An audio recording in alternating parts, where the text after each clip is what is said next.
So, build crafting, the topic that a lot of people like to get into when they're talking about Destiny 2, and this is just an idea I'm going to have when I'm going to be making my build later in the season. So if you haven't seen it already, I'm going to link a video up top with the little eye icon, and that is basically my solo hunter build in a nutshell. It's what I use every single season, and I'm going to use it this season as well, albeit with a bit of a twist. So if we look at the Seraph cipher, you actually can see all the new mods for this season. So the first one is going to be solo operative, because I personally am a solo player. I like to take on activities solo, especially dungeons. That is something I just enjoy doing. So this is going to be hopefully a massive benefit to me, because I'm under the impression that this is going to proc constantly every time you're running something solo. Obviously, if you're in a fire team with other team members, I imagine they'd have to be down first for this to activate. So this might actually be a really good addition if it does what I think it's going to do. The second mod I'm going to think about using is Weakened Clear. Now, this is actually like an abridged version of Breaching Clear, which was a very good mod quite a few seasons ago.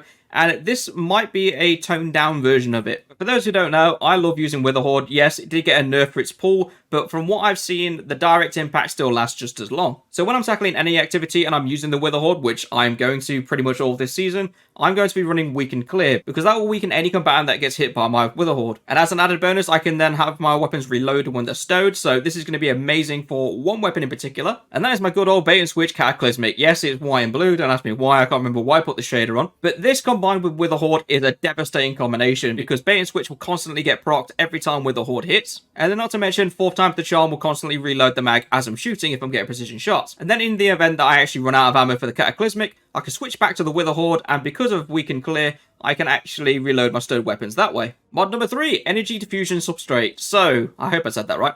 Basically, it gives you a small resistance to all elements. Now, I'm very surprised that this came out. It does make a difference between having just 2 elements and a bigger resistance, so this is actually quite like a nice little niche thing to spread across the board. You could also double this up, maybe even triple it if you actually have a Artifice armor piece, because I'm not sure if the chest armor mod that's an Artifice bit does actually count as a chest armor mod, but I'll have to look into that. But to any player, you can equip 2 of these, so you actually get a small amount of resistance twice over, which, I don't know.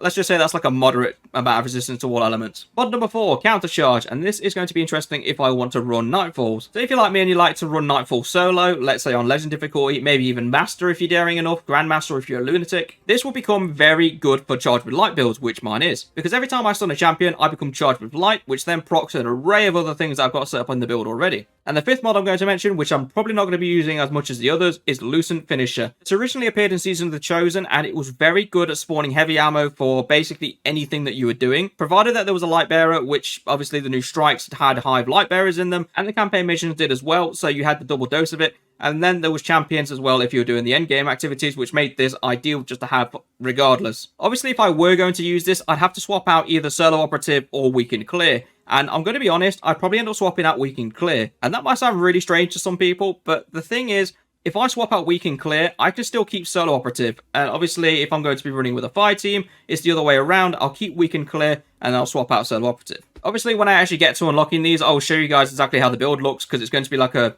Season 19 variant of my solo build, but we'll get to that when I actually unlock these. But let me know what you guys think in the comments below. Are these mods actually really good for Season 19, or could they have been better? But that is everything for this video. Thank you very much for watching, and hopefully I'll see you in the next one.